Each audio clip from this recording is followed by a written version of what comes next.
All right, guys, when it comes to what's going on in politics today, we still have Bernie Sanders and Joe Manchin going at it with the press, letting them know how they both feel when it comes to passing or not passing this $3.5 trillion stimulus infrastructure bill. We're going to talk about what's going on in details, as well as when it comes to this mandatory that a lot of businesses as well as governmental branches are mandating.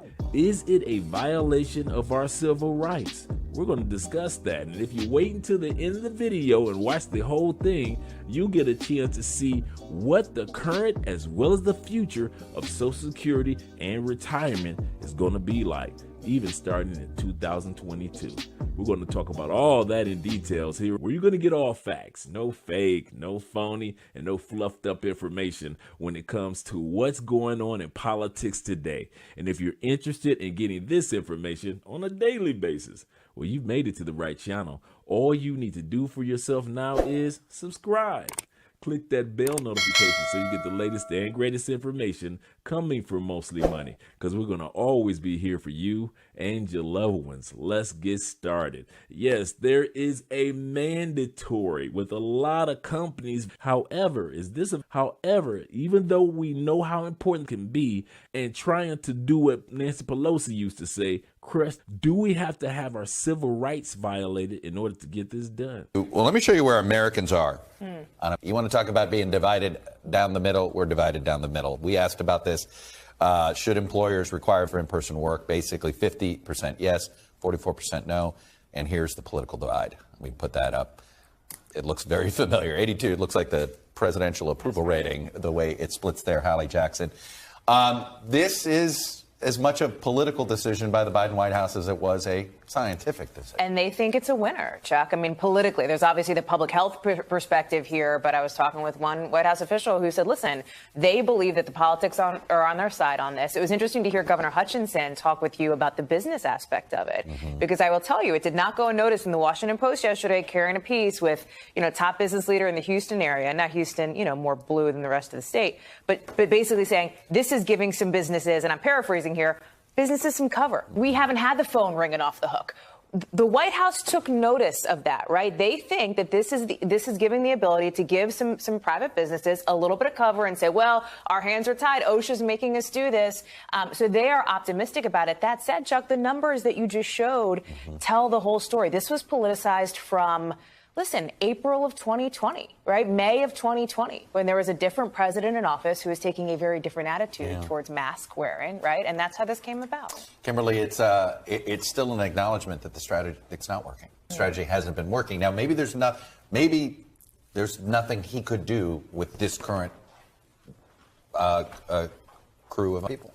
Yeah, I mean, look, I think there is a percentage of people who, no matter what happened, they're not only not going to get, but they're going to push against this and politicize it any way that they can. But we have seen, just to Hallie's point, some of the businesses that have already taken upon themselves, Delta Airlines, others, to impose mandates. What happened? A portion of their employees who hadn't been vaccinated we saw it moving the needle. And I think that the president made that calculation. There's going to be pushback. Certainly, once you have the federal government coming in with a mandate, however strongly it's rooted in the Constitution, which I believe that it is statutorily and constitutionally, people don't like that. There are going to be people who, that's one of the reasons that they pushed against because of a federal mandate. But he had to balance that against what is actually going to work, what is actually going to get in arms, what is actually going to help businesses move forward and the economy move forward. All right, but Doris and George, you guys look at this through decades of history. Is this going to work, or is this going to backfire? Oh, I think he had to take the step, and you had to make sure that it had the possibility. Look, mandates have been part of our history for so long. Go back to old George Washington. He mandated that his soldiers get inoculated against smallpox, and he made a great comment that I think appears today. He said, necessity not only authorizes what I'm doing, it compels me to do this, because if the smallpox rages, it'll be worse than the sword of the enemy. I mean, that's where we're at right now. I think for Biden to reestablish himself as the leader of the country, he had to respond to this crisis in a more muscular way. He was losing ground because the states were taking so much authority and talking about what they didn't want to do. And you have to, in a crisis, show that you're mobilizing every national resource, that you're giving direction to the country, and you're making the country feel that they are a whole, that they're collective. Individual liberty has to be balanced against public safety. And I think those are the decisions he finally made. George? George, the other George. Yeah, the other George. Do you think this works, or do you think it'll backfire? It'll work in the sense that it will encourage people to get, and that's a good thing. But the president's impatience is understandable, as is his exasperation, but constitutional government and the rule of law requires patience. Remember, Barack Obama said 20 times he could not unilaterally do what eventually he unilaterally did regarding immigration because he was out of patience.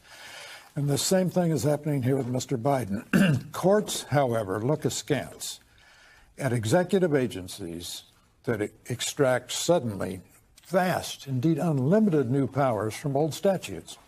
Well, OSHA, though, has had some success at having those authorities reinforced by But the the courts. Centers for Control found out that when it decided that it could have an eviction moratorium in the name of containing it, the statute would not permit that.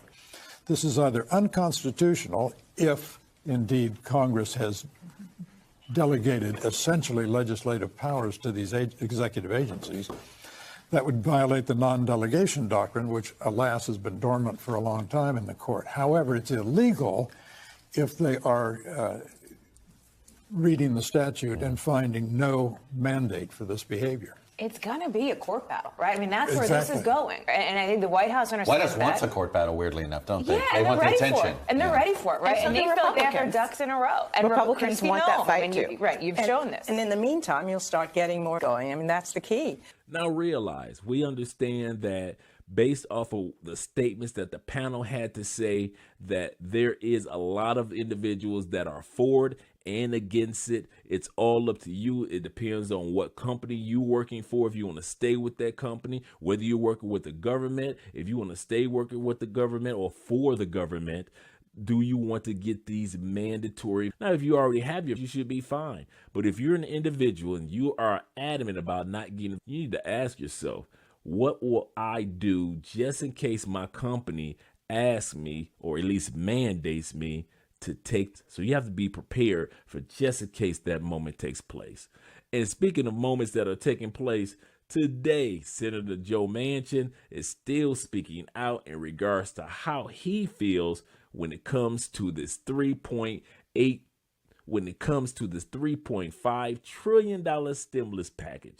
He's still saying, no way, I'm not going for it. I can't be budged. Party leader Chuck Schumer says he's moving, quote, full speed ahead with this package. Will he have your vote? And that's fine. He can. He will not have my vote on 3.5, and Chuck knows that. Many of us made a major compromise in going from the $6 trillion bill that we wanted, supported by the overwhelming majority of Democrats, down to 3.5. We spent $5.4 trillion, and a lot of that really continues way into next year. We haven't dispersed it all. I think a strategic pause is necessary right now. We have the unknown, and the unknown is everything you've been talking about. What's going to happen with what it'll do to the economy? No one's talking about inflation or debt, and we should have that as part of the discussion. What the Senate wants to do is get this worked out by this week so that the House can vote on it September 27th. Is that a timeline that you can support in any way? There's no way we can get this done by the 27th if we do our job.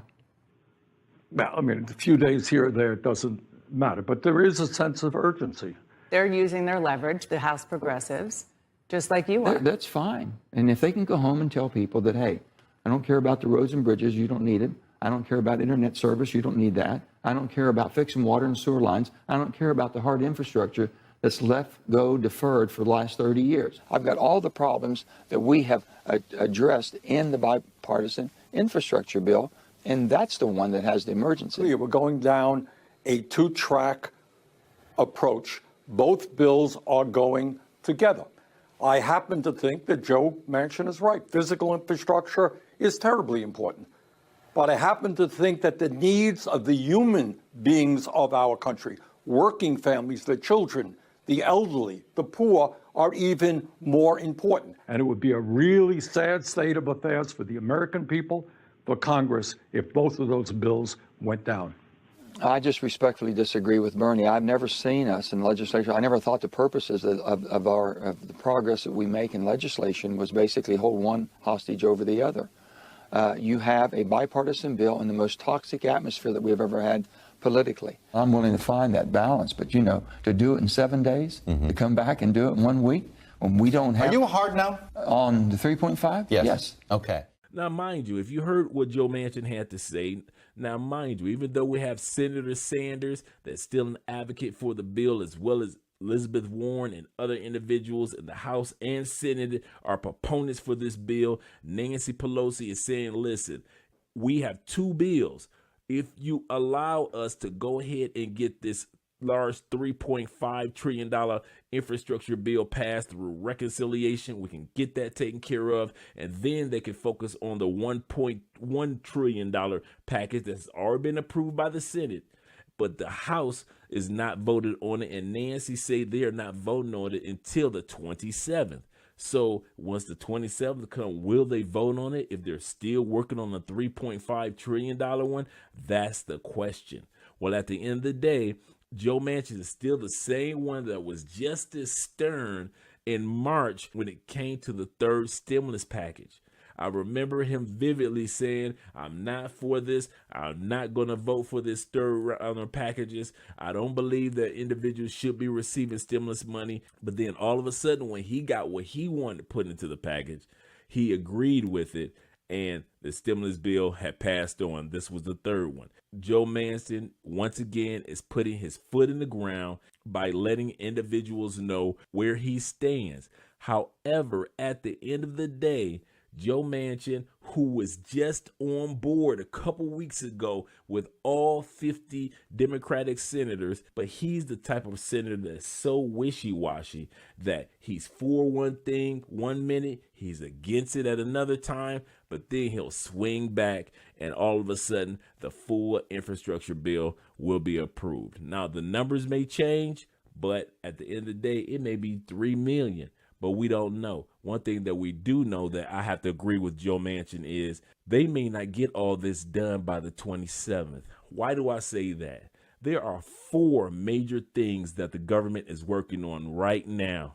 The federal government is working on the federal budget. This is the time period in September in which they focus on the budget, the annual budget.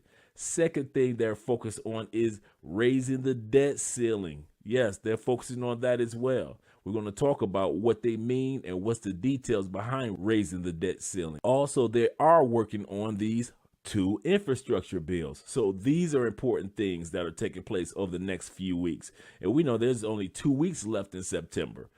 Also, they're working on passing a budget for individuals to receive benefits or receive assistance when it comes to those that were impacted by Hurricane Ida. So all these things need to be approved within the next few weeks. And Joe Manchin is saying it just won't happen.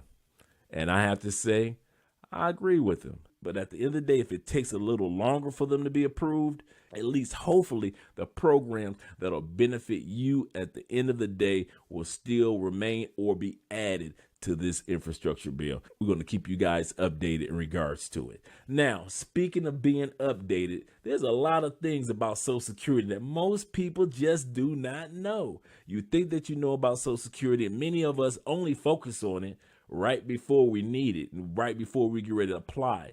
For example, most individuals don't know that the current and future of Social Security, even up to 2022, over 50% of individuals, their main income are their Social Security benefits. Over 49% of retirees that are on Social Security also work a part-time job. You have 18% of us have already decided that we will work full-time all the way up till the age of 70, and there are even 12% of Americans have decided that they're going to work full-time for the rest of their lives. But there are still other things about Social Security that even young people and older people, we just don't understand about Social Security. For example, 39% of individuals don't know the age of eligibility when it comes to Social Security. So I'm going to let you know now, 62 years old is the earliest that you can apply for Social Security benefits. it is no longer 65, but it's actually 66 to 67 years old when you can apply for full-time 100% of your benefits. And if you wait until 70 years old, you will be able to get up to 125% of your benefits. That's why some people are just waiting until 70 years old, even though most of us apply at 62 years old. Another thing that individuals don't realize that most people just don't know about Social Security is this. 51% of us, we don't even know how much we're going to get when we retire. We have young people and older people. We always receive that list in the mail that gives us a little bit of information on the estimate of how much we'll get paid, but we kind of shun that off. What you need to do is go to the Social Security Administration website, and it will give you thorough detailed breakdown on what you can expect when it comes to your retirement. Whether you're 40 years old, 30 years old, or 50 years old, you want to know early enough type of financial direction you're headed to when it comes to receiving Social Security as a retiree. And another thing that individuals in our country do not know when it comes to retirement or Social Security, 30% of us just don't know that there are some benefits that our spouses and our children are eligible for as well. Most individuals, when it comes to Social Security, we just think about self, but we don't think about when it comes to retiring at 62, 66, or 70 years old, how that will impact our spouse if we're married or our children, even in the future after we're gone. So realize the actions that you take when it comes to retirement does not only impact you. Another thing that individuals in our country just do not know when it comes to Social Security is this. They actually believe that Social Security benefits, even if they retire early at 62, then hey, they still think that they'll automatically receive their benefits, their full benefits at 66. That's not going to happen. If you start applying for Social Security at 62, and if you start taking the money from them, so if you retire at 62 and you're comfortable receiving 75% of your benefits, well, that is what you're going to receive for the rest of your life. I hope this information was helpful. Well, my name is Andre of Mostly Money, and I'm here to give you all facts. No fake, no phony, and no fluffed information when it comes to what's going on in business today. And if you're interested in getting this information on a daily basis, well, you've made it to the right channel. All you need to do now is subscribe. Click that bell notification so you get the latest and greatest information coming from Mostly Money, because we're going to always be here for you and your loved ones. Now I'm going to the comments section, and I'll meet you guys there. And if I don't get a chance to speak to you and you don't get a chance to speak to me, we're not going to fret about it, because I'll be speaking to you again